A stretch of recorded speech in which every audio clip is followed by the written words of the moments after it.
자, 지난 시간까지 우리가 중세에 대해서 알아봤습니다. 오늘부터 근대로 들어갑니다. 우리가 흔히 근대 그러면 16세기에서 19세기 400년을 근대라고 그럽니다. 이 근대는 크게 두 개로 나누어질 수가 있는데 전기와 후기로 나눕니다. 전기다 그러면 산업혁명 이전까지를 얘기합니다. 한 250년 정도 되고요. 그리고 17세기, 18세기 중엽부터 19세기까지 한 1세기 반, 이걸 후기라 그럽니다. 그래서 근대 후기는 일반적으로 산업혁명기다 이렇게도 얘기를 하죠. 그래서 근대 400년을 오늘부터 공부하도록 하겠습니다. 마르크스주의자들은 근대의 시작을 근대 자본주의 사회가 본격화된 걸 근대 후기라고 봅니다. 그래서 산업혁명을 근대의 특징, 즉 부르주아와 프롤레타리아가 계급 갈등을 얘기하는 근대의 시작을 산업혁명으로 보거든요. 근데 그건 근대 후기입니다. 그래서 근대 전기 250년은 설명하기가 어렵죠. 봉건제가 끝난 건 15세기고 근대가 시작된 게 18세기 중엽이라면 그 사이에 250년을 설명할 길이 없으니까 이걸 이행기라 그래요. 봉건제로부터, 즉 중세로부터 근대로 이행하는 이행기다. 그런데 이행기가 250년이 너무 길잖아요. 그래서 마르크스 이론 가운데 이 부분이 좀 맹점입니다. 그래서 근대 전기는 이렇게 마르크스주의적 관점에서는 이행기라고 보고, 또 이때는 상업이 중요한 시대였기 때문에 중상주의 시대다. 중상주의 이념이 지배했기 때문에 중상주의 시대다. 그리고 이때는 이 봉건제 사회의 분권 사회를 넘어서 이제 국가가 등장하면서 절대 군주의 역할이 커지는 절대주의 시대가 되기도 합니다. 그래서 이걸 정치사적으로는 절대주의 시대다 이렇게 이야기를 합니다.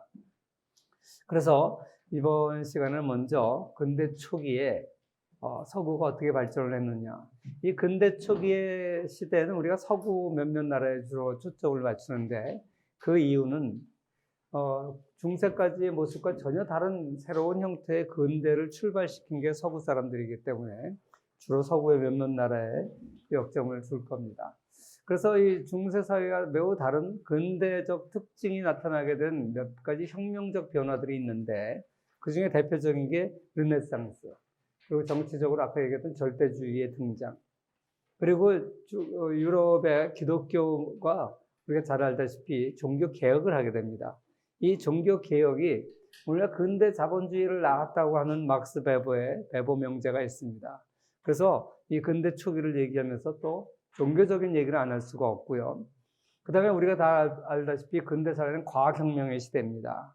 그래서 이런 오늘날의 자본주의를 낳게 된 이념적 문화적 특징들을 먼저 살펴보고, 그 다음에 국가적으로는 이 근대를 견인한 나라가 네덜란드와 영국입니다. 그리고 후에 현대사회에 가장 중요하게 된 미국, 이런 나라들이 어떻게 발전을 했는가, 그리고 중세까지 가장 중요한 국가였던 프랑스는 왜 낙후되게 되었는가, 이런 식의 얘기를 통해서 근대 전기 사회를 살펴보도록 하겠습니다. 지난번에 하우스바르트가, 네덜란드의 경제사학자인 하우스바르트가 근대 자본주의는 문화적 선택이었다 이런 얘기를 하면서 근대 자본주의 사회의 발전을 가로막고 있었던 세 가지 장벽, 즉 교회와 천국의 장벽, 운명과 섭리의 장벽, 그리고 신라권의 장벽이 르네상스와 이신론과 진보 사상이라는 것에 의해서 장벽이 제거되면서 자본주의 도래가 가능했다 이런 얘기를 했었죠. 그래서 먼저 르네상스부터 살펴보도록 하겠습니다.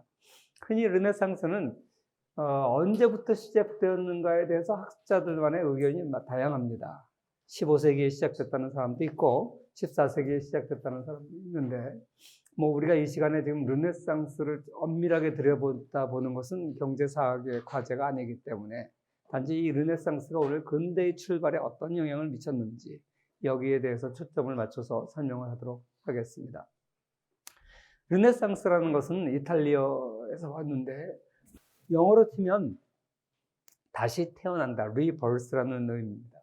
그래서 흔히들 14세기부터 16세기에 있었던 문예 부흥 현상을 얘기합니다. 문예 부흥이라는 말을 하는 이유는 르네상스가 주로 이 고대에 발전됐던 그러한 사람을 중심으로 하는 문학 작품들 또는 조각품들 이런 것들을 다시 관심을 갖게 되었기 때문에 고대가 다시 태어났다는 의미로 이런 표현을 쓰는 겁니다.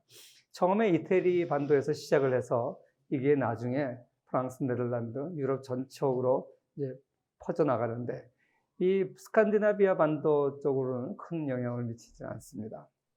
아무튼 르네상스가 만개한 곳이 이 이태리 반도에 있는 여러 나라들입니다. 도시국가들이죠. 피렌체에서 시작돼서 로마로 가서 꽃을 피웠다가 베네치아 가서 막을 내리게 됩니다. 그래서 이 사실 이 대도시, 이런 대도시에 피렌체의 메디치 가문이라든지 밀라노의 스포르차 가문, 그 다음에 이제 로마에서는 교황들을 중심으로 해서, 그 다음에 나중에 로마가 좀, 스페인에 의해서 약탈을 당하게 되고, 로마가 망하게 되는데, 그러고 나서는 이제 베네치아 공화국 쪽으로 계속 르네상스가 이어집니다. 그리고 나서 이제 근대가 열리게 되는 거죠. 그래서 왜 르네상스가 이태리 반도에서 시작됐는가? 그 이유가 아마 그 로마 교황청이 바로 이태리에 있었고, 그래서 가장 부유한 곳이었기 때문에 그렇다. 그런 생각이 들고, 이 이태리는 도시국가 체제 하에서 꼬뮤네라고 불리는 주민자치 공동체가 발전을 했었고, 이 꼬뮤네라는 것은 이 자치적인 곳이기 때문에 그리스 반도에 있었던 도시국가, 이걸 이제 계승한 것이에요. 그리고 여기에는 상당히 많은 그 두뇌 집단들이 모여 있었고, 이 천재들이 만든 것이 르네상스입니다. 르네상스를 중세 시기로 보느냐, 근대의 시작으로 보느냐는 학자들 간의 의견이 달라요. 왜냐하면 근대가 끝나고 중세가 끝나고 근대가 시작되는 시점에 르네상스에 걸쳐 있기 때문에 처음에 르네상스가 시작했던 것을 14세기로 본다면, 우리가 지난번에 14세기는 중세의 가을이라 그랬죠. 호이징가 그 얘기를 했다 그랬는데, 그 중세의 가을로 본다 그러면은 뭐 중세에 속한다고 볼 수도 있고요. 특히 16세기까지 걸쳐 있기 때문에 16세기는 근세의 시작입니다. 그래서 학자들 사이에도 이렇게 르네상스가 중세문화의 결실기로라고 보는 그 하우징가 같은 사람이 있는가 하면 그 르네상스를 근대의 봄이다. 브루크아르트 같은 사람은 근대의 봄이다. 이탈리아 르네상스 역사의 대표적인 사람인데, 이 사람은 이제 중세와 단절된 근대의 출발점이다. 이렇게 이제 봅니다. 아무튼 학자들 사이에 특히 미술사나 이런 문화사 같은 걸 연구하는 사람들은 여기 굉장히 관심이 많아요. 그러니까 우리는 그것보다는 르네상스의 근대 자본주의의 어떤 의미를 더 주느냐, 여기에 관심을 갖기 때문에 이건 여러분들한테 이런 견해들이 있다는 것을 소개하는 것으로 넘어가도록 하겠습니다. 지난번에 얘기했지만 패스트가 도래하면서 14세기에 중세 인구가 굉장히 감소한다 그랬습니다. 그렇지만 그 패스트가 끝나고 나서 이제 다시 이제 인구가 회복되면서 생산성이 올라가고, 그러면서 이태리에 있는 도시국가들이 굉장히 이제 부흥을 하게 됩니다. 그래서 그 로버트 로페즈가라고 하는 중세 경제사가는 왜 르네상스가 이렇게 발전했느냐를 설명하면서 일종의 이제 베블렌이 얘기하는 과시적 소비 있죠. 새로 등장한 신흥 상인 계층들이 자기의 부를 과시하기 위해서 뛰어난 예술가들한테 조각작품이나 뭐 이런 것을 요청을 했다는 거예요. 또 어떤 사람들은 흑사병으로 인해서 많은 사람들이 죽게 되니까 자기의 전 재산을 바쳐가지고 성당을 만들게 하고, 거기다가 아름다운 조각품들을 넣게 하고, 자기가 죽고 나면 자기를 위해서 계속 미사를 드려줄 성당을 만들어 달라. 이런 도네이션을 굉장히 많이 했다 그래요. 그래서 어떤 사람은 이 흑사병과 르네상스의 시작이 연결된다, 이렇게 주장하는 학자들도 있습니다. 아무튼 우리가 흔히들 이태리가 잘 살았기 때문에 잘 먹고 잘 살면 하는 일이 뭐예요? 저 미술에 관심 갖잖아요. 요새도 부자들이 사실 미술에 관심을 가져요. 또 미술 작품에 투자할 수 있는 사람은 부자들밖에 없어요. 그죠? 그래서 부자들이 뭐 미술관도 갖고 있고, 그래요. 예나 지금이나 똑같아요. 사실 그때 도시국가들의 제일 부자들이 이런 미술 작품을 옹호를 했고 그림을 그리게 하고 작품을 만들게 했거든요. 그래서 이제 흔히들 르네상스 그러면 이제 경제적으로 번영했기 때문에 가능했다 이렇게 보는데 오히려 또 로페스 같은 사람은 아니다. 르네상스 기간에는 유럽 경제가 하강기였다. 그런데 일종의 그 부자들이 신흥 부자들이 자기 부를 과시하기 위해서 이렇게 했다. 이런 사람도 있습니다. 전통적인 거는 아니다. 르네상스는 불황기가 아니었다. 그때는 흑사병에서 빠져나와서 경제가 다시 회복되는 시기였고 실질 임금도 올라갔고 그렇기 때문에 왕성한 미술 생산을 할 수 있었다. 이렇게 크게 두 가지로 이제 또 견해가 갈라지기도 합니다. 아무튼 뭐 어떤 견해가 맞든지 간에 르네상스의 기본 정신은 뭐냐면 고대 정신의 발견이에요. 그래서 지난번에도 얘기했지만 그리스 로마 시대에는 인간미, 조각을 만들어도 인간의 남성의 그 근육질이라든지 그다음에 또 여성의 아름다운 몸매라든지 뭐 이런 인간을 찬미하는데 상당히 관심이 있었어요. 동상도 많이 만들고. 그런데 중세로 오면서 이건 정말 이교도의 유물이다 해서 다 동상을 파괴합니다.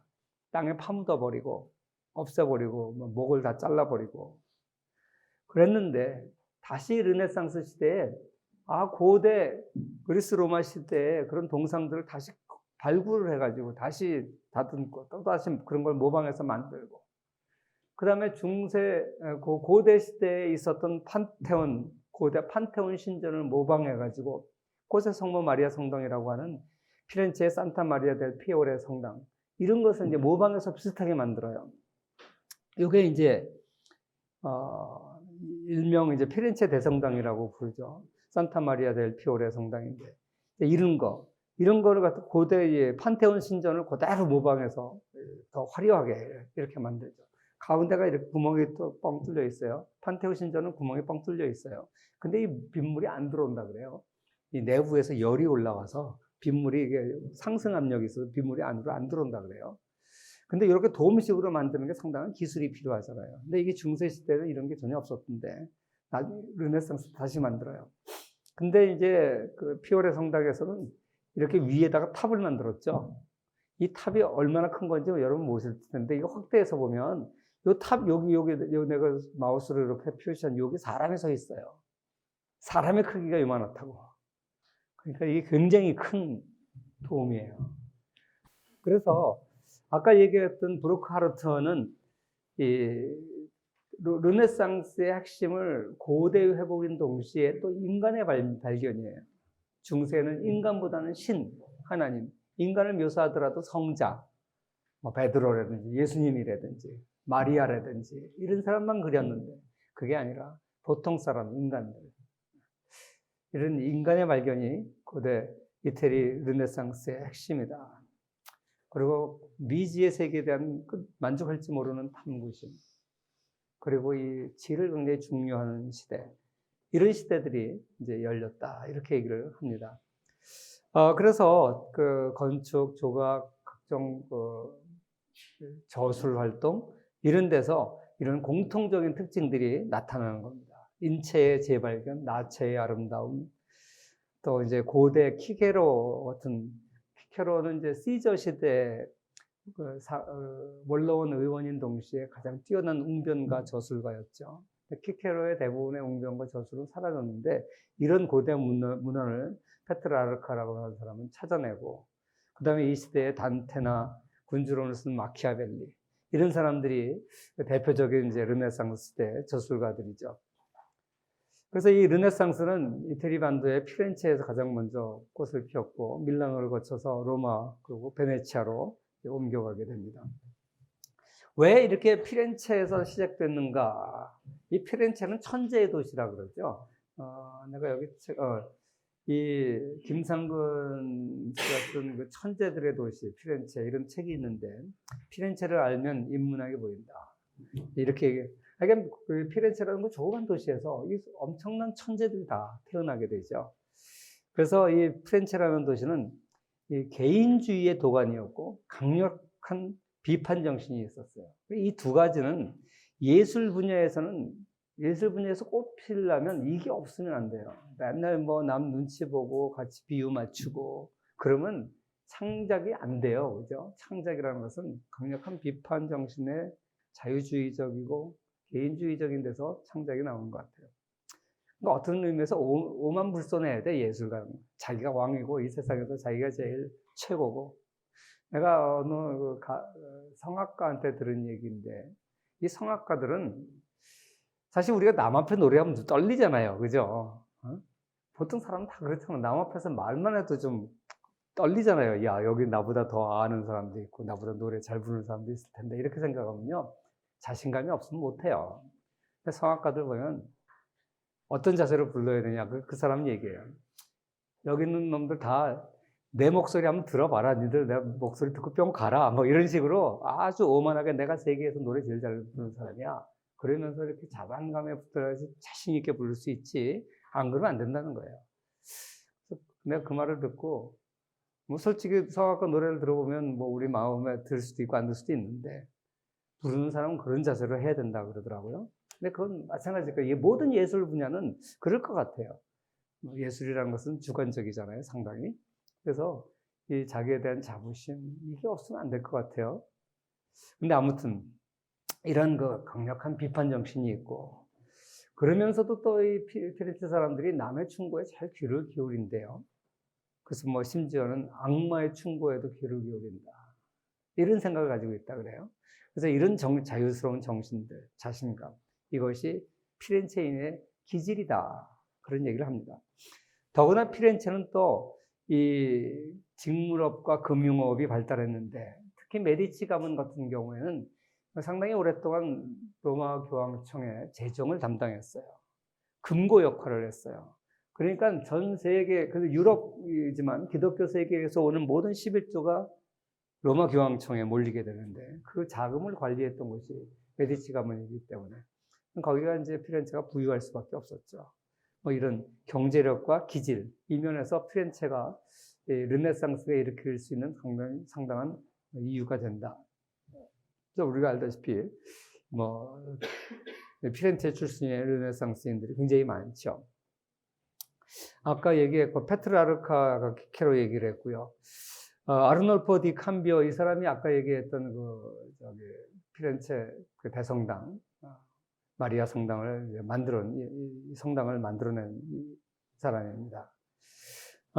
그 다음에 뭐 보카치오의 데카메론, 여러분 다 아시죠? 흑사병을 피해서 10명의 사람들이 모여서 밤새우면서 돌아가면서 이야기를 지어내서 데카메론이죠. 그 다음에 이제 마키아벨리 군주론, 또 뭐 미켈란젤로의 피에타, 이 작품은 정말 불후의 그 아름다운 작품이죠. 그 대리석 가지고 어떻게 이렇게 아름다운 조각을 만들 수 있었는지, 그 곡선미와 이 마리아의 표정, 뭐 이런 게 아주 예술 작품의 최고봉으로 꼽히죠. 이게 이제 베드로 성당 앞에 있었는데 어떤 미친놈이 때려 부셨어요. 다시 복구해 놓은 거예요. 했다 그래요. 그리고 미켈란젤로 광장에 가면 데이빗 조각이 서 있는데, 사실 이것도 원본은 그 오리지널은 아카데미아 미술관에 있고, 미켈란젤로 광장에 있는 것은 복제품입니다. 굉장히 커요. 이거 사람보다 훨씬 덩치가 큽니다.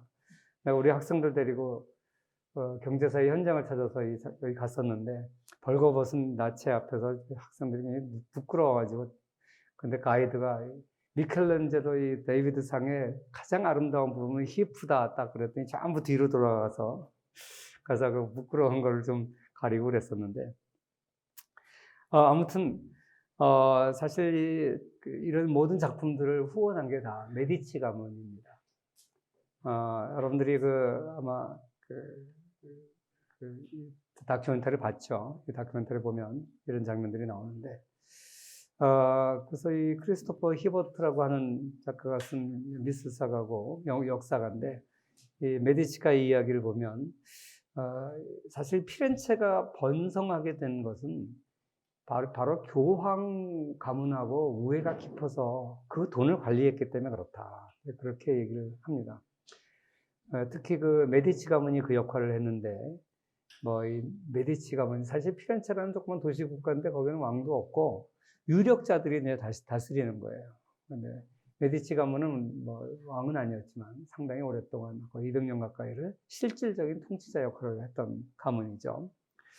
그래서 이 동방박사의 경배라는 보티첼리의 작품을 보면 이 작품에 나오는 여러 사람들이 다 이 메디치 가문의 수장들이에요. 코시모하고 지오반니하고 이 줄리아노, 로렌초, 그리고 이제 보티첼리가 자기 얼굴은 요 끝에다가 넣어놨어요. 그러니까 이런 작품들이 사실 메디치 가문의 사실 누구도 얼굴 모르잖아요. 그 어떻게 알겠어요? 동방박사 뭐 경배하는데 그 사람들 얼굴 어떻게 알겠어요? 그러니까 이런 사람들 인물 얼굴로 넣어놨다 그러더라고요. 그래서 이게 동방박사의 경배가 아니라 메디치 가문의 경배다. 이제 이런 우스갯소리를 할 정도로 이런 작가들이 전부 이런 사람들의 후원에 의해서 이루어졌습니다. 그 메디치 가문이 살던 그 집이 지금 오늘날 우피치 미술관으로 돼 있고, 그래서 그 입구에 보면 코시모, 로렌초 이런 사람들의 동상들이 쭉 서 있습니다. 우피치 미술관의 내부에 무슨 화려하게 극치를 이루죠. 이게 르네상스 시대 화려함의 극치입니다. 거기에 이제 비너스 탄생 같은 그림도 있고, 그 다음에 이제 당시를 대표하는 또 작가로 치면 마키아벨리 군주론을 썼죠. 이 사람은 원래 이제 공무원이었어요. 네, 시청의 이제 공무원이었는데 아주 뛰어난 전략가였고, 그래서 이 무너져가는 피렌체를 다시 세우려고 애를 썼던 사람입니다. 그래서 이 피렌체가 다시 쓰려면 강력한 군주가 필요하다. 그래서 이 군주의 덕목을 그리는 군주론을 썼죠. 그래서 그 이후에 모든 패자들은 이 군주론을 끼고 살았다. 어떻게 군주가 전략을 세워야 되는가. 이 군주론을 끼고 살았다 그러죠.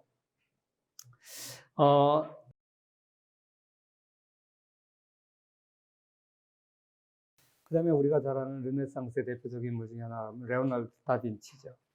뭐, 다빈치는 어떻게 보면 예술가인 동시에 기술자고 과학자고 그래요. 그래서 처음에는 이제 로렌초가 후원을 해서 수많은 그림을 그리게 했고, 우리가 다 아는 이제 최후의 만찬.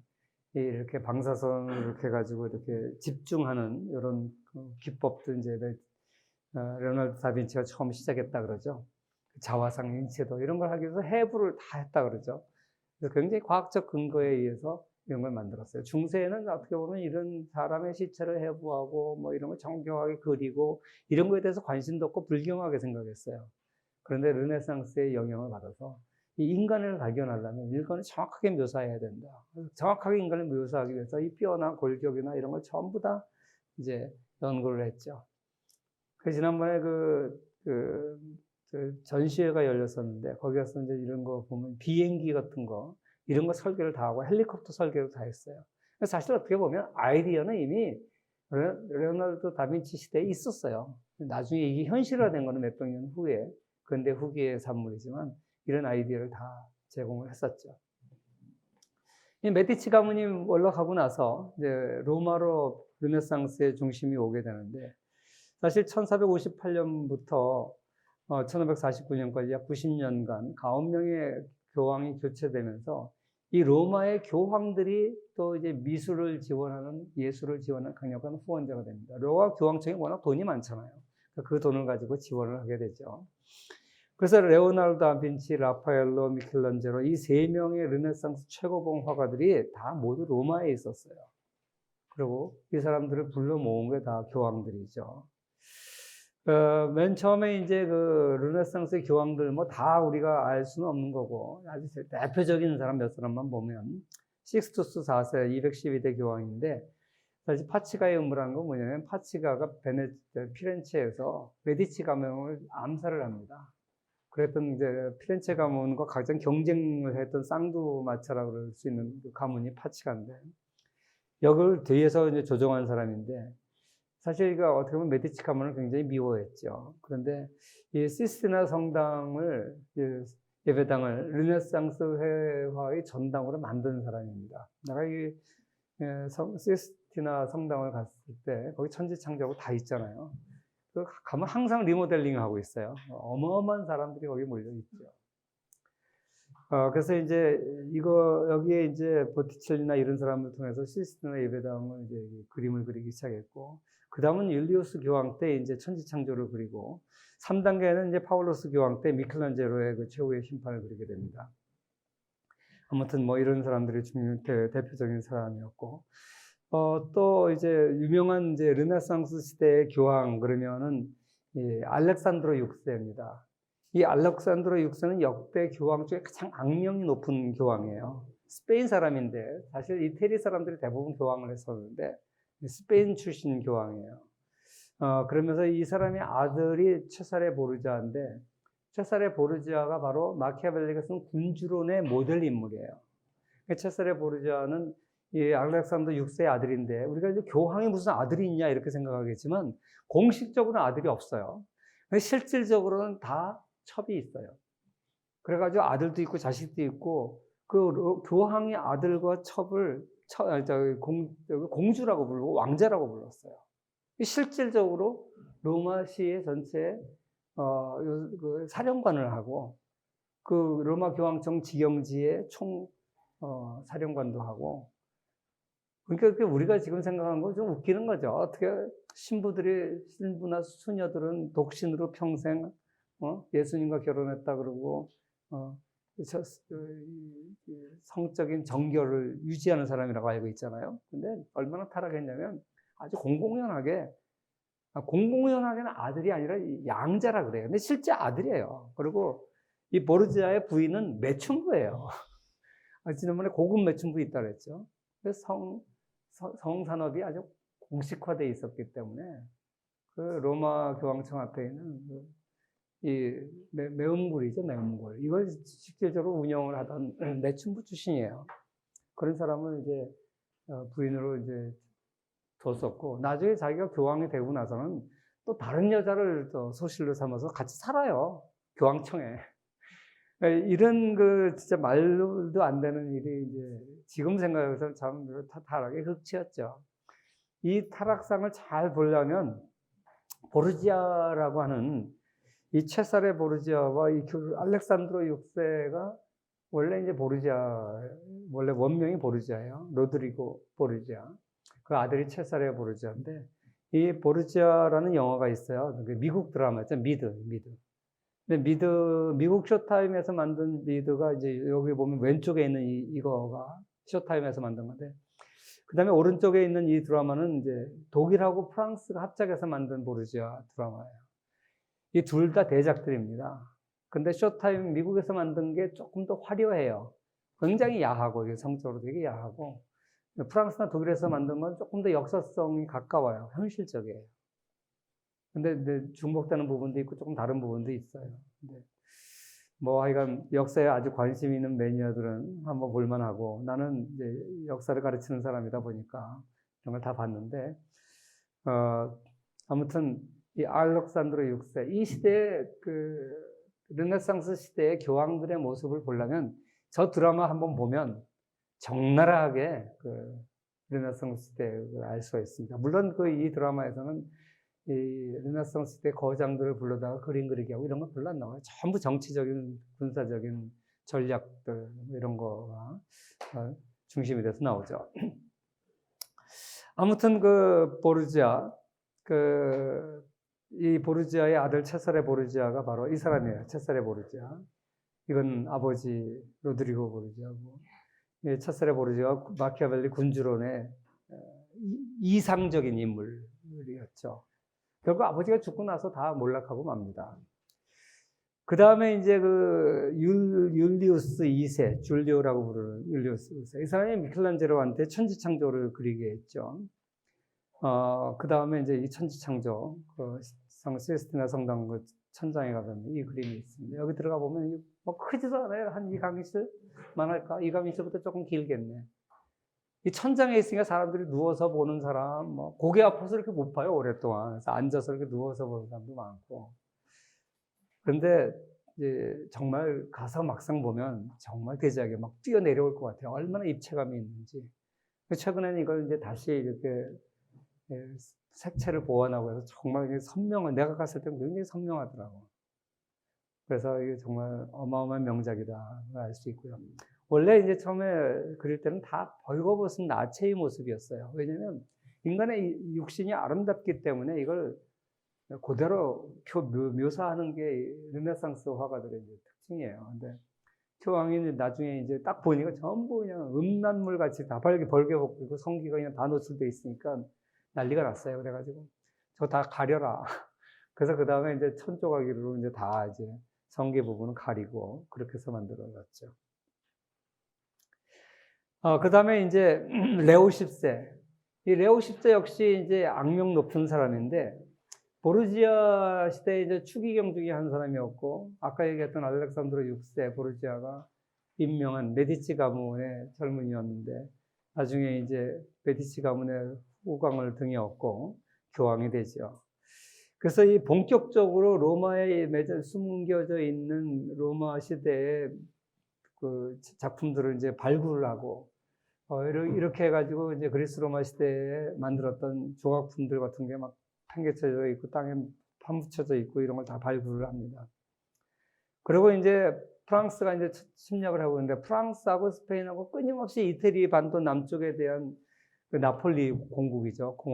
나폴리 왕국에 대한 소유권을 주장하면서 프랑스하고 스페인하고 전쟁을 싸웠는데 그래서 수시로 프랑스의 침입도 받고 스페인의 침입도 받아요. 그래서 이제 그때 프랑스와 1세하고 전쟁을 하고 뭐 그랬었는데 근데 로마는 이제 이태리 반도에 있다 보니까 가운데서 중개자 역할을 할 수밖에 없죠. 그래가지고 강화 조약을 맺으러 때 일부러 프랑스와 1세가 아주 미술 애호가라는 걸 아니까 레오나르도 다빈치하고 미켈란젤로 라파엘로 세 명의 거두들을 데리고 나가요. 그래서 환심을 사서 이제 화해를 하려고 뭐 그런 교황입니다. 그리고 이제 레오 10세가 유명한 거는 또 이 사람이 그 작품들을 만들고 하는 돈이 많이 드니까 이 사람이 뭡니까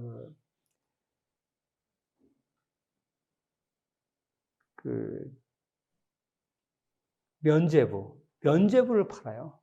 그래서 면죄부를 팔아가지고 그것 때문에 이제 종교개혁이 일어나는 거죠. 루터가 1517년에 종교개혁을 일으킨 이유가 그 면죄부 파는 건 성경에도 없고 말도 안 된다. 그래서 이제 종교개혁을 다룰 때 우리가 그 얘기 자세하게 하겠지만 그걸로 유명한 사람이 바로 레오 10세입니다. 그리고 아주 본격적으로 그리스 로마 시대를 재현하기 위해서 이제 그 그림 같은 걸 그리더라도 이 아테네 학당, 라파엘로의 아테네 학당 같은 거 보면 전부 이 그리스 시대 학당이잖아요, 아테네. 그러니까 그 시대를 재현하는 거예요. 그래서 그 유명한 아테네 학당 그림을 보면 이 가운데 아리스토텔레스하고 플라톤하고 이렇게 있는 모습을 볼 수가 있죠. 그래서 내가 좀 확대한 건데 이 플라톤은 레오나르도 다빈치의 얼굴을 그려놨고 옆에 있는 아리스토텔레스는 미켈란젤로 얼굴이래요. 그리고 이제 우리가 알다시피 이제 그 이데아를 강조하는 플라톤은 하늘을 향해서 이데아의 천상의 세계를 가리키기 위해서 손가락을 이렇게 하늘로 향하고 있죠. 그 다음에 이제 아리스토텔레스는 이 지상의 삶이 중요하다고 생각하기 때문에 지상을 의미하는 손을 이렇게 지상을 향해서 들고 있어요. 그래서 라파엘로가 그리면서 이 3대 거두 중에 2명을 이 주인공의 얼굴로 묘사를 했어요. 그래서 유명하죠. 그래서 아무튼 이 레오 10세가 뭐 그런 사람이라는 얘기를 아까 했고요. 그리고 이제 이 메디치 은행이 파산해서 자금이 없어지니까 면죄부를 판매해서 이 돈이 면죄부 그 돈통에 딱 들어가면 딸랑 하는 순간 그 돈을 낸 사람의 죄가 사해진다. 지금 생각하면 참 우스운 얘기지만 이런 주장을 하면서 면죄부를 팔았고 그걸 통해 가지고 자금을 모았고 이것에 대한 반발로 종교개혁이 일어났죠. 그 다음에 이제 파울로 3세. 이 사람은 이제 살아있을 때 사람이 알렉산드리아 파르네세인데, 이 파르네세가 바로 그 아까 얘기했던 로드리고, 알렉산드르 6세의 애인이에요. 그러니까 원래 최사레를 낳은 사람은 그 창녀 출신. 근데 창녀라는 게 세상에 다 알려져 있기 때문에 그 사람을 이제 교황청에 데려가지 못하고 그리고 이 파르네스에 이 사람을 이제 자기 애인으로 해가지고 교황청에 데려가서 같이 살아요. 그러니까 이제 파르네스가 그 자기 오빠를 추기경으로 임명해달라. 그래가지고 조건을 내세워가지고 추기경으로 임명을 하죠. 이 여자를 되게 사랑했어요. 그래가지고 이 사람이 이제 자기 여동생 덕분에 추기경이 됐다가 나중에 교황의 지위까지 오른 사람이에요. 그래서 이제 헨리 8세가 영국 성공회를 만들게 되죠. 헨리 8세가 결혼 문제로 자기 와이프하고 이혼을 해야 되는데 이혼을 안 해주니까. 그래가지고 이제 영국 성공회를 만들잖아요. 그리고 로만 캐톨릭하고 단뼈를 쌌죠. 그때 그 이혼을 안 해준 사람이 파울러스예요. 뭐 그런 사람으로 유명하고요. 근데 이 사람이 이 건축을 이제 많이 해가지고 이 베네치아 궁, 그 다음에 요새 현재 프랑스 대사관을 쓰는 파르네세 교황 때 만들어져서 파르네스 교황의 사저, 이런 건물들이 르네상스 대표적인 건축물들인데 이런 것을 만든 사람이 이 사람입니다. 그리고 이제 노년기에 미켈란젤로한테 최후의 심판을 그려달라 그래서 미켈란젤로가 최후의 심판 이걸 그렸죠. 저 끝에 있는 이제 그림이 최후의 심판 그림입니다. 이거죠. 미켈란젤로가 60세에 최후의 심판을 그려서 천상과 지옥의 모습을 그렸습니다. 그 다음에 이제 미켈란젤로한테 카피톨리오 언덕을 재개발해달라.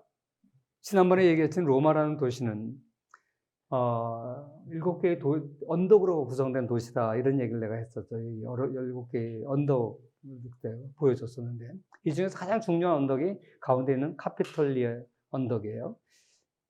마우스 어디 갔나? 이 카피톨리오 언덕이죠.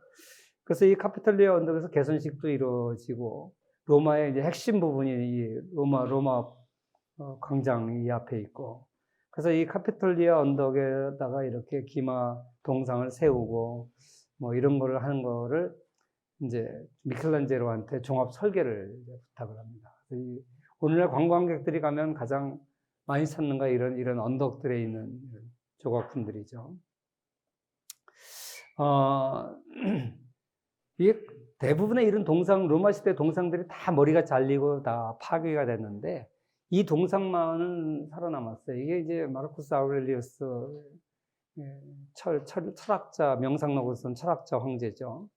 그런데 이게 이제 그 로마를 국교로 인정하는 컨스탄티누스 황제의 조각상인 줄 오해를 하고 이걸 살려놨어요. 기독교 입장에서는 은인이잖아요. 그죠? 나중에 알고 보니까 마르쿠스 아우렐리우스 황제의 조각상이었다. 이게 이제 캐피톨리우스 광장에 세워져 있습니다. 그리고 86세가 된 미켈란젤로한테 디오클레티아누스 욕장, 목욕탕이죠. 거기에다가 교회를 세워달라 그래요. 사실 이 황제가 가장 AD 96년인가 그때 이 네로 황제보다 더 악랄하게 기독교를 탄압했던 황제예요. 그런데 몇천 년 후에는 1500년인가 후에는 결국 그 장소에 성당이 들어서게 되죠. 그래서 결국 최후의 승리자는 기독교였다. 그렇게 기독교를 탄압한 황제의 욕장에 성당이 들어섰죠. 그래서 이제 기독교의 승리다. 현재는 이제 이태리 국장의 장례식장으로 사용된다는데 이 성당인데 굉장히 아름다워요. 이게 길가에 그냥 있어요. 난 지나가다가 뭐 성당이 하나 있기를 들어가 봤는데 너무너무 아름답더라고요. 아주 독특하게 생겼어요. 원형으로 동그랗게 생긴 성당인데 그래서 참 이상하다 이렇게 생각했는데 나중에 내가 거기 갔다 와서 책을 읽어보니까 이게 목욕탕이었고 그게 성당이 된 건데 그걸 미켈란젤로가 만든 거더라고요. 그래서 사실 나는 구경할 때 그걸 모르고 구경을 했어요. 이런 게 내가 거듭 얘기하는 게 로마나 이런 데 가려면요 공부를 많이 하고 이런 책을 좀 많이 읽고 가야 돼. 안 그러면 다 똑같은 성당이고 뭐 다 똑같은 돌멩이고 그래. 그런데 그걸 다 공부하고 가면 감격이 새롭죠. 이 미켈란젤로가 만든 거구나. 이게 이 역사가 이렇구나. 감격이 다릅니다. 그래서 내가 이런 공부를 좀 하고 유럽 여행 꼭 한번 해라 이런 얘기를 하고 싶습니다. 그 다음에 이제 마지막으로 르네상스가 가는 곳은 베네치아다 이런 얘기했죠. 베네치아에 대해서는 지난번에 내가 설명을 했습니다. 베네치아라는 것은 이 기독교 사회였던 중세 굉장히 어떻게 보면 이단적인 그런 나라다. 시민들이 파문을 당하기도 하고 굉장히 자유스러운 나라다. 세속주의를 신봉하는 사람들은 라이코라 그러는데 어떻게 보면 이 베네치아는 라이코들이 다스리는 나라다. 이런 얘기를 해요. 라이코, 사이코하고 비슷하죠. 라이코들이 다스리는 나라다. 그래서 어떻게 보면 이제 이단으로 판명하면 화형을 당해요. 그래서 사람들이 이제 이단 시비가 붙으면 도망들 가고 그러는데 도망갈 때 주로 가는 나라가 이 베네치아예요. 왜냐하면 베네치아에서 한 번도 이단 신문을 한 적이 없어요. 왜냐하면 이 신문위원들 중에서 아닌 것 같으면 한 사람이 나가버리면 그냥 자동으로 신문위원회가 구성이 안 돼요. 한 번도 이걸 제대로 이단으로 파문한 적이 없어요. 그래가지고 전부 다 이제 베네치아로 갈 정도로 그만큼 종교적으로 자유스러운 나라가 베네치아였죠. 그래서 종교와는 아주 거리를 둔 도시국가입니다. 그 근거로 세 가지를 이제 시온노 나나미가 얘기를 하는데, 주교관이 그 베네치아의 실질적인 우리 청와대라고 볼 수 있는 정청과 멀리 떨어져 있고, 그 주교관이 그 강 건너편에 있어요. 그 산 마르코 광장 건너편에 있어요. 그래서 그 다음에 이제 이 베네치아인들은 굉장히 유물을 중요시 여깁니다. 거기 보면 이 마르코 성당이 있는데, 마르코 성당에 뭐라고 이름이 붙은 이유가 마르코. 그래서 우리 개신교에서는 이걸 마가라고 번역을 해요. 캐톨릭에서는 마르코라고 번역을 하는데, 이 마가복음의 저자입니다. 이 마가의 유고를 베네치아로 갖고 와요. 그게 이제 이슬람 세계에 있었는데, 이걸 이제 빼내올 때 어떻게 빼내오냐면 돼지고기에다 집어넣어서 와요. 그러니까 사람들이, 이슬람 사람은 돼지를 혐오하죠. 그래서 거기다 이제 집어넣어가지고 이렇게 빼내오는데, 그래서 이제 마르코 성당에 이제 안치를 하는데, 이게 성인 숭배가 중세에 굉장히 보편화돼 있었어요. 유물, 성자들, 성인들, 그래서 아무튼 이런 성유물에 집착하는데, 바다에 많이 나가는 사람들은 굉장히 위험하잖아요. 그런데 나갈 때 우리나라 부적같이 이런 거에 대한 신앙이 있는 거죠. 가던 기독교 신앙에서도 약간 왜곡된 그런 것이 있었습니다.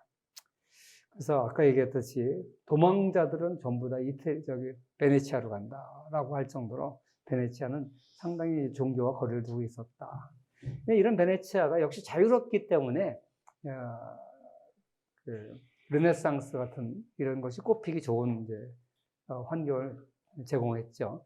또 아까 얘기했듯이 베네치아 부유했어요. 피렌체처럼 부유하고 자유로움, 이 두 가지가 바로 예술이 꼽힐 수 있는 조건인데, 이 조건이 만족되는 곳이 피렌체고 어떻게 보면 베네치아다. 로마는 교황들 때문에 그런 거고, 그래서 베네치아가 경제력과 자유라는 이 두 가지를 갖췄기 때문에 르네상스의 마지막 담당자가 베네치아였다. 그래서 이 베네치아의 대운하가 가운데 이렇게 지나가죠. 거기 이제 연락선을 타고 가보면 처음에는 14세기에 간소한 양식이 나오다가 화려한 15세기 양식, 웅장한 16세기 양식이 다 나와 있는 대표적인 도시다, 이런 얘기를 합니다. 특히 베네치아는 화려하고 거기서는 두 개의 빛이 존재한다 그래요. 하나는 위에 있는 태양, 또 하나는 바다에 비친 태양. 그래서 베네치아는 빛이 강렬하기 때문에 그림도 굉장히 화려해요. 베네치아 르네상스 작품의 특징이 화려함입니다. 아까 얘기했던 그 베로네스의 그 건축물 얘기를 했고요. 이 사람이 원래 파올로 베로네스가 이 베로나 출신이에요. 베로나는 베네치아 바로 옆에 있는 곳인데, 로미오와 줄리엣의 그 고향, 배경이 되는 도시입니다. 그래서 이제 원래 이름은 칼리아리인데, 이 베로네스는 베로나에 따라서 와서 베로네스라고 부른 건데, 저 사진에 있는 사람입니다. 그래서 이 그림들을 보면 굉장히 이제 화려하죠. 이게 이제 가장 큰 그림일 거예요.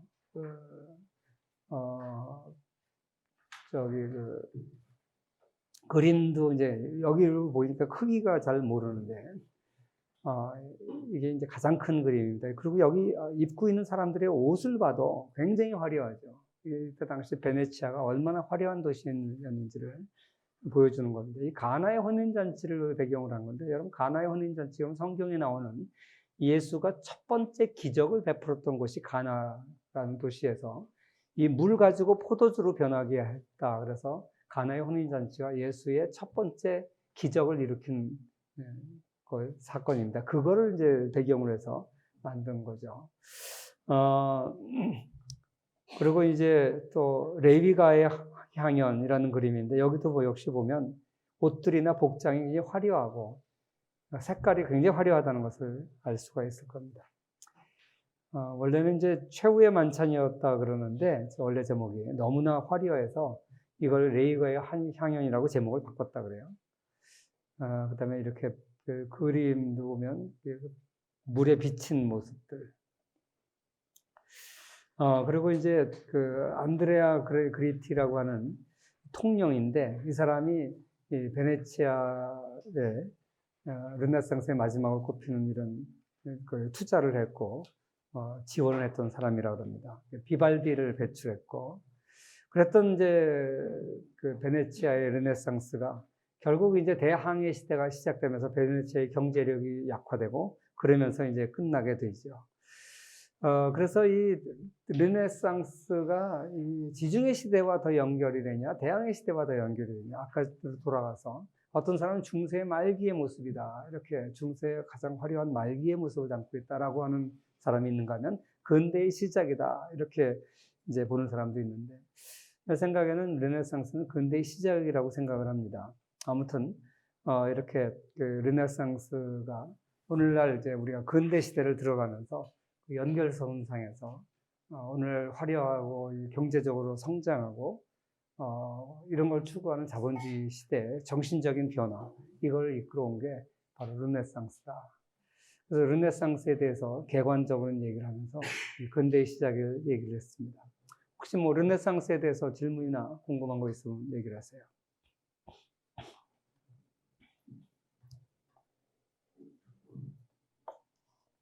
내가 습관적으로 저 시계를 자꾸만 보게 되는데 아직 시간이 한 30분 남았으니까 20분 남았으니까 두 번째로 이제 절대주의로 들어가도록 하겠습니다. 절대주의와 초기 제국주의 이렇게 제목을 붙였는데 이 제국주의에 대해서 얘기를 좀 해야 될 것 같은데 제국주의는 크게 두 가지로 나눕니다. 초기와 후기 이렇게 나눠지는데 어떤 연관이 있는지 얘기를 하겠습니다. 중세 사회의 특징은 분권시대라고 그랬습니다. 봉건제 그러면 서양에서는 분권제와 거의 같은 의미로 쓰인다 이런 얘기를 했었죠. 그랬는데 이 분권제 사회, 봉건 영주들이 모든 권한을 가지고 있는 분권시대, 봉건제 사회에서 근대 사회를 보면서 이 특징은 근대 시대에는 이제 그 중에서 가장 힘센 영주였던 왕이 모든 권한을 이제 쥐게 되고 그걸 우리가 절대주의 시대라 그런다 그랬습니다. 동양에는 일찍부터 왕이 모든 권한을 쥐고 있었지만 유럽의 중세의 모습은 왕은 형식상의 왕이지 실권자가 아니라 그랬습니다. 그냥 수많은 봉건 영주 중에서 가장 영향력 있는 사람. 그리고 그 사람의 이름으로 영주들이 모이는 구심점, 그 정도지. 실질적으로 절대 권력은 없었는데 그 절대적인 권력을 획득하기 시작하는 것이 바로 이제 근대 시대, 절대주의 시대라고 했습니다. 절대주의 국가를 가장 먼저 이룩한 것은 영국이라고 그랬습니다.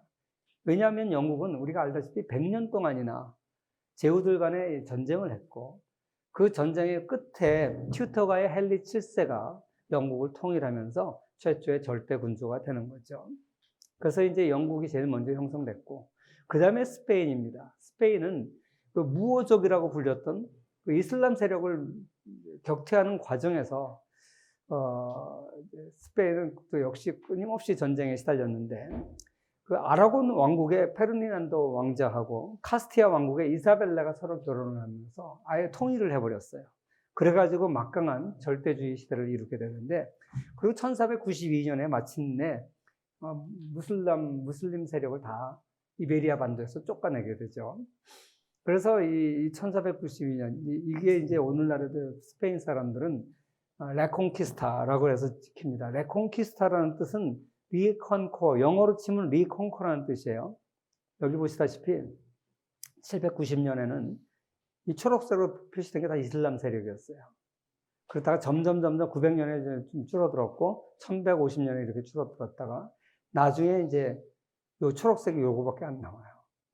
그렇다 요걸 완전히 지브롤터의 건너편으로 쫓아내는 게 1492년이죠. 1492년이라는 것은요, 여러 가지 의미가 있는데, 이 리콘퀘스타, 리컨커, 오늘날에도 이 사람들이 이걸 기념을 합니다. 완전히 그 아랍인들을 이베리아 반도에서 쫓아낸 해다. 그래가지고 1492년 리컨퀘스타, 에콘키스타 축제를 벌이게 되죠. 그래서 그 해가 되고, 그리고 이 아까 얘기했던 그 이자벨 공주, 그래서 둘이 결혼해가지고 여왕이 되죠. 그래서 이제 완전히 페르난도 아라곤 왕국의 페르난도 왕자와 그라나다를 점령하는 흰말을 탄 게 이자벨 여왕입니다.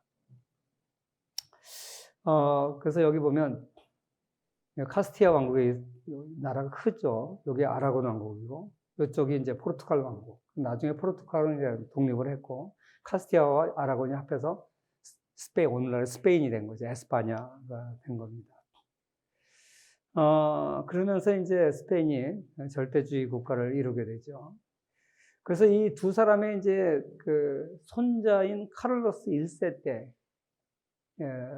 절대주의를 완전히 이루게 되죠. 이 카를로스 1세는요, 진짜 이 금수저, 은수저 얘기하는데 다이아몬드 수저예요. 왜 그러냐면, 외할아버지가 페르난도고, 아까 얘기했던, 외할머니가 이사벨이에요. 그리고 이제 할아버지한테서, 친할아버지가 막시밀리안 1세인데, 외할아버지한테서 스페인 본토 아라곤 왕국하고 남부 이태리를 이제 상속을 받아요. 남부 이태리 아까도 얘기했지만 로마 남쪽에 이태리 나폴리 공화국. 거기는 이제 한때는 스페인 사람들이 지배했었고 한때는 프랑스 사람들이 지배했어요. 그래서 끊임없이 스페인하고 프랑스는 그 나폴리 왕국이 지낼 거라고 이제 싸웠는데 그걸 이제 상속을 받은 거예요. 그다음에 이제 아까 이사벨 공주 있었죠.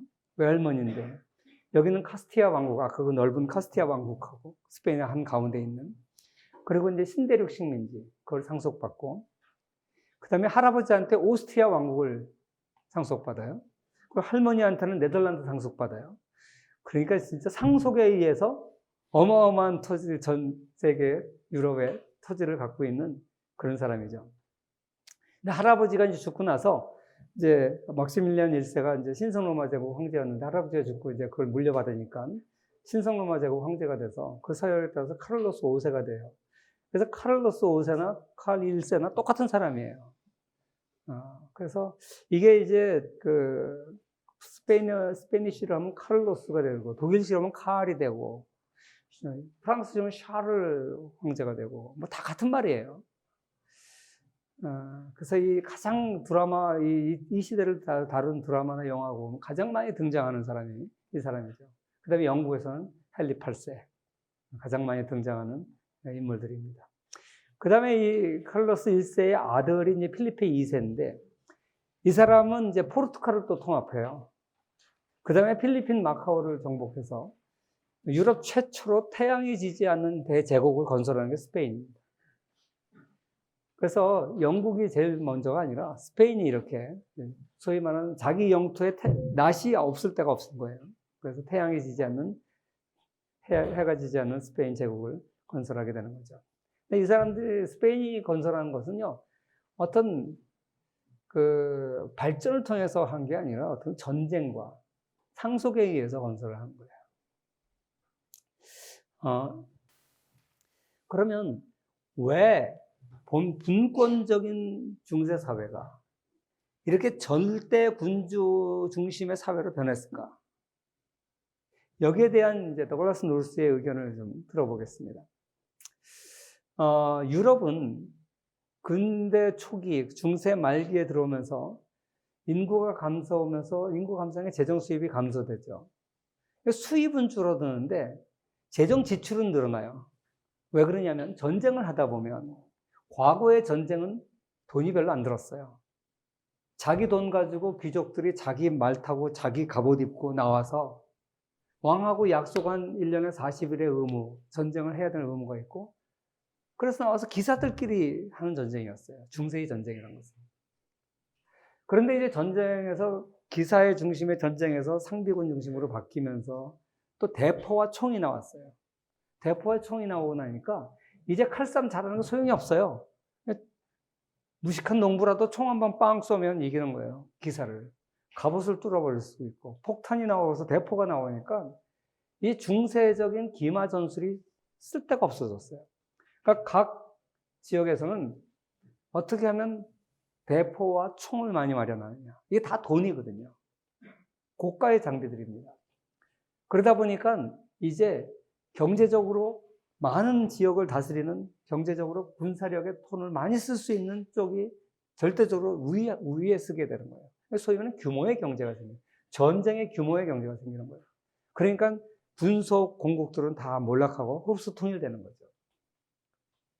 이렇게 군사기술의 변화, 재정 수요가 없으니까 조그만 영주들은 다 몰락할 수밖에 없어요.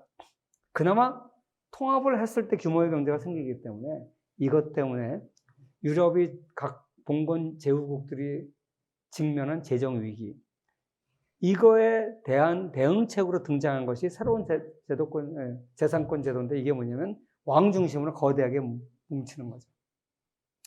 그리고 그 조세권을 옛날에는 영주들이 갖고 있었는데 그걸 국왕이 쥐게 되는 거예요. 왜? 국왕이 힘이 세지니까. 그런데 그 조세권을 국왕이 지니냐, 의회가 지니느냐, 이 갈등이 벌어지는 거예요. 그래서 이 시기에 의회가 지니게 된 대표적인 나라가 영국이에요. 그 나중에 네덜란드예요. 그 다음에 국왕이 쥐게 된 대표적인 나라가 스페인과 프랑스예요.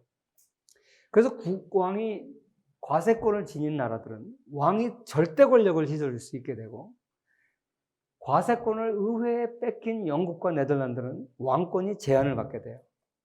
그러니까 영국 같은 경우는 절대주의는 먼저 일으켰음에도 불구하고 우리가 잘 알고 있는 1215년의 마그나 카르타를 시작으로 해서 권리청원, 권리장전, 명예혁명으로 이어지는 의회혁명 과정을 통하면서 영국은 의회가 발달하고 과세권을 의회가 갖게 됩니다. 그래서 왕을 견제하게 돼요. 그래서 왕이 낭비적이고 쓸데없는 자존심 세우는 전쟁에 개입하지 못하게 만들어요. 전쟁을 하면 돈이 들고 그 돈은 결국 국민들이 내는 거고, 그때 당시엔 부자 국민들이 내는 거지. 그 부자들이 내게 되니까 쓸데없는 전쟁 하지 말라. 견제를 하는 거예요. 의회를 통해서. 그러니까 쓸데없는 전쟁에 휘말리지 않으니까 네덜란드와 영국은 발전을 하게 되고, 쓸데없는 유럽의 모든 전쟁에 뛰어들었던 프랑스와 스페인은 상대적으로 낙후되게 되는 거죠. 그래서 이 절대주의가 형성되는 과정에서 왜 봉건 영주가 몰락하고 왕이 성립됐느냐, 이것도 역시 재정 위기까지 설명할 수 있고요. 같은 절대주의 국가 가운데서도 왜 어떤 나라는 흥하고 어떤 나라는 쇠했느냐라는 설명도, 이 과세권을 누가 장악하느냐, 이거 가지고 설명할 수 있다는 거예요. 이게 더글라스 노스가 설명한 절대주의에 대한 얘기입니다. 마르크스주의자들은 이 절대주의의 본질에 대해서 다른 논쟁을 했어요. 뭐냐면 세력 균형 체제설과 봉건 반동 체제설이에요. 이게 뭐냐면 사실 그 전에는 봉건 귀족이 힘을 가지고 있었다 그랬잖아요. 그런데 여기에 대해서 도전을 한 게 누구냐면 부르주아 계층이라는 거예요. 신흥 상공인 계층. 신흥 상공인 계층들이 무역을 통해서 어마어마한 부를 획득하게 되니까 이 사람들이 정치적인 귀족은 아니지만 그 부를 기반으로 해서 대저택을 짓고 화스러운 마차를 타고 다니고 수많은 사람을 부리고 세금을 많이 내니까 실권을 갖게 되고, 그래서 이 봉건 영주들이 끊임없이 부르주아들을 착취를 하면서 세금을 더 걷어내려고 했으니까 이 돈 많은 부르주아들은 자기들이 돈은 있지만 정치적인 힘이 없어요. 그래서 호소한 게 누구냐?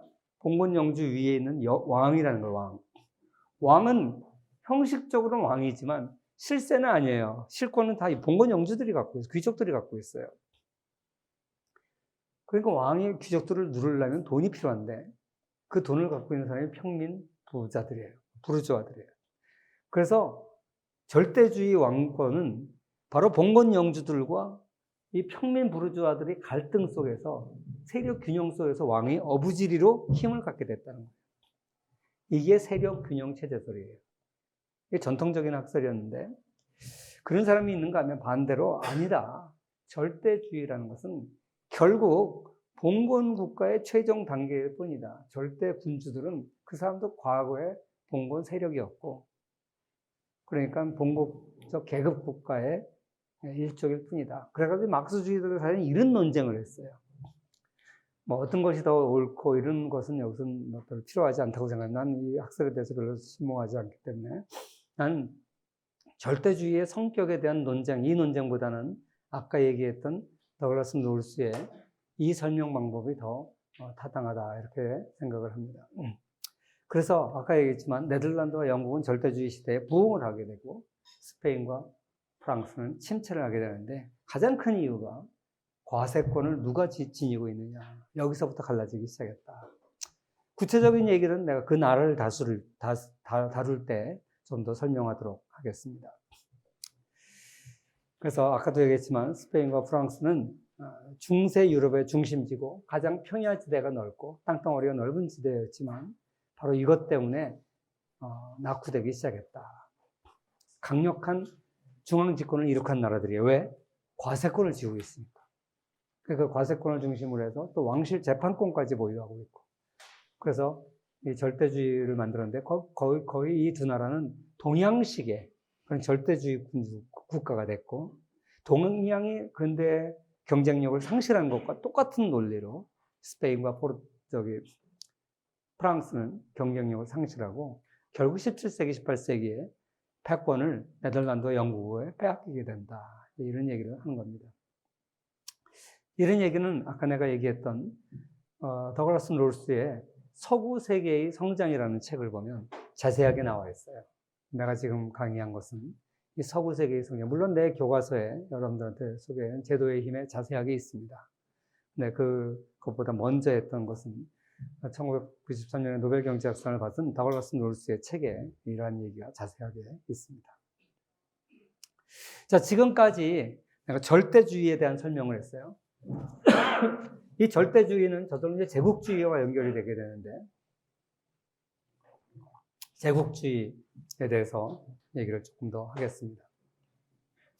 우리가 흔히 제국 그러면 로마 제국 이런 걸 얘기하죠. 과거에 고대 시대에 우리가 했던 성경에 나타나는 5대 제국, 아시리아 제국, 바벨론 제국, 페르시아 제국, 제국이 있었습니다. 또 중국에 진나라, 한나라, 진나라가 통일을 하고 그 후에 송원, 명청 이런 나라들, 이런 중국의 나라들이 다 어떻게 보면 제국들이죠. 대항해 시대의 서양의 제국들은 아까 얘기했던 스페인과 포르투갈, 네덜란드가 17세기에 패권 국가가 되면서 세계적인 제국으로 성장을 하게 됩니다. 19세기에 가서 후기 제국주의 시대인데, 또는 이걸 경제적 제국주의라고 부르기도 하는데, 우리가 영국, 프랑스, 독일, 러시아, 미국, 일본, 이걸 우리가 제국들이다, 제국주의를 추구했던 나라들이다. 어떤 사람들은 냉전 시대에 미국과 소련을 제국이라고 얘기하고 오늘날에도 미국과 중국을 제국이라고 표현하는 사람들도 있어요. 나는 그 표현에 동의하지 않는데, 왜 그러냐면 이 제국이 뭔지 우리가 좀 생각해 볼 필요가 있어요. 제국이 뭐예요? 미국이 과연 제국일까요? EU는 제국인가요? 그래서 이런 거에 대해서 한번 생각을 해볼 필요가 있습니다. 사실 오늘날 제국주의가 관심을 갖는 이유는 일부 사람들은 이 세계화를 추진하는 것을 신제국주의를 추진하는 걸로 얘기를 해요.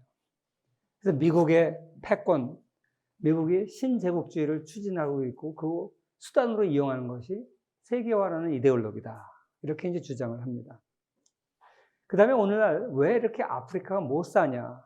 아프리카는 땅덩어리도 넓고요. 지하자원도 많고. 한때 고대 사회에는 아프리카 북쪽은 상당한 문명을 이뤘던 지역이에요. 그리고 아프리카 남쪽에 짐바브웨나 남아프리카 공화국이나 여기 기후도 좋아요. 그런데 왜 이렇게 아프리카가 못 사냐 했을 때 많은 사람들이 서구 유럽 열강들이 19세기 아프리카를 식민지화했기 때문에 그래서 지금까지 못 산다. 이렇게 제국주의 때문에 그렇다. 이런 얘기를 하거든요. 그래서 오늘날에도 역시 여전히 제국주의는 상당히 많은 사람들이 화두예요. 그래서 우리가 절대주의를 얘기하면서 이 제국주의에 대해서 우리가 얘기를 하지 않을 수가 없습니다. 흔히 제국주의라는 뭘 말하는 거냐면 영토 확장의 야욕을 가지고 거대한 영토를 지배하려고 하는 이념, 이걸 제국주의라고 그래요. 땅덩어리가 넓은 나라라고 무조건 제국주의라고 그러지 않습니다. 땅덩어리가 넓은 나라 그러면 뭐 호주도 넓고, 호주가 제국인가? 브라질이 제국인가요? 인도가 제국인가요? 과거에 무굴 제국 시대가 있었어요. 그게 아니라 옆 나라들 끊임없이 위협하면서 계속 확장을 하려고 하는 야욕, 그런 열망에 불타는 나라를 우리가 제국이라고 합니다. 그런 의미에서 로마는 제국이었어요. 바벨론도 제국이었어요. 페르시아도, 오스만 터키도, 그 다음에 천하통일 이룬 진나라도, 그 다음에 원나라도, 이런 거 다 제국이었죠. 그러니까 동양의 나라들은 대부분 제국의 형태를 지녀요. 근데 서구에서는 로마 정도 또는 알렉산더 헬레니즘 제국, 이 정도는 제국이 있었지만 그 외에는 영토 확장에 그렇게 열을 올리지 않았었어요, 과거에는. 그러니까 서양에서 제국주의가 시작된 것은 신대륙 발견 이후예요. 그래서 흔히 유럽의 제국주의는 1492년 콜럼버스가 아메리카 대륙을 발견하고 나서부터 이제 신대륙을 발견해서 거기서 엄청나게 많은 금은 보화를 가져와서 부자가 되니까, 야, 이거 해외 나가서 식민지를 개척하는 거는 어마어마한 이익이 된다라고 생각을 한 거죠. 그래서 영토 전쟁에 뛰어든 거예요. 그래서 우리가 유럽의 제국주의는 고대에도 있었긴 있었지만 최근의 제국주의 그러면 신대륙의 발견 이후를 유럽의 제국주의라 그럽니다. 그로부터 한 500년 정도 제국주의가 있었습니다. 그래서 마침내 19세기 말에 유럽의 몇몇 나라가 전 지구의 85%를 지배했고요. 특히 영국 같은 나라는 지표의 한 4분의 1, 세계 인구의 5억 2천만 명의 인구를 지배하는 그런 대제국이 됐었습니다. 그런데 이 제국을 우리가 크게 두 가지로 나눠요. 첫 번째는 초기 제국주의와 후기 제국주의인데, 특히 후기 제국주의를 경제적 제국주의라 그래요. 이건 19세기 말 영국과 프랑스인데, 그리고 초기 제국주의는 우리가 이제 공부하게 될 16세기의 스페인, 그 다음에 포르투갈. 포르투갈은 우리가 알다시피 대항해 시대를 처음 열었죠. 그래서 스페인과 포르투갈, 그 다음에 17세기 네덜란드. 이걸 우리가 초기 제국주의라고 합니다. 그럼 초기 제국주의와 후기 제국주의를 나누는 기준은 뭔가? 왜 후기 제국주의는 경제적 제국주의라고 부르는가? 그거는 이제 조금 이따가 얘기하도록 하겠습니다. 그래서 이제 이 스페인과 포르투갈, 이베리아 반도의 두 나라가 중심이 돼서 소위 말하는 이제 영토 확장 경쟁에 나서게 되는데, 이걸 갖다가 이제 대항해 시대다, 대항해 시대가 열렸다, 이렇게 얘기하기도 하고, 초기 제국주의 시대가 시작됐다, 이렇게 얘기하기도 하고, 또 지리혁명이라고 얘기하기도 해요. 우리가 알다시피 북아메리카와 남아메리카는 서로 각각의 대륙을 서로 모르고 살았어요.